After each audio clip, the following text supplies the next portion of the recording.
হবে মক্কার যে 13 বছর নবীর জীবনী, এই মক্কি জীবনটা আমার আপনার নবীর এই জীবনটা ছিল একতরফা কাফের বেঈমানদের পক্ষ থেকে নির্যাতন সহ্য করার জীবন। 13টি বছর পর্যন্ত আল্লাহর নবী এবং তার সাহাবীরা কালেমার দাওয়াত দেওয়ার কারণে আর গ্রহণ করার কারণে যে অবর্ণনীয় নির্যাতনের শিকার হয়েছিলেন সেটা ছিল একতরফা। আল্লাহর নবী এবং সাহাবীরা পাল্টা আক্রমণ বা হামলা তো দূরের কথা, সামান্য পরিমাণ কোনো কথা পর্যন্ত বলেন নাই, বলার সুযোগও ছিল না। শুধুমাত্রই মার খেয়েছেন, গালিগালাজ শুনেছেন, নির্যাতন সহ্য করেছেন, চলার পথে কাটা দিয়ে রেখেছে, নামাজের সেজদার ভিতরে উটের ভুঁড়ি দিয়ে রেখেছেন। আমার আপনার নবীকে পাগল পাগল বলে গালি দিয়েছে।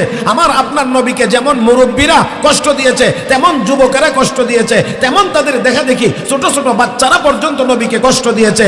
যেমন পুরুষেরা কষ্ট দিয়েছে, তেমন করে আমার আপনার নবীকে মহিলারাও কষ্ট দিয়েছে। তারপরেও একটি কথা, এত নির্যাতন আর এত প্রতিকূল অবস্থা থাকা সত্ত্বেও রহমতের নবী, বিশ্ব নবী কালেমার দাওয়াত একটি মুহূর্তের জন্যও বন্ধ করেন নাই।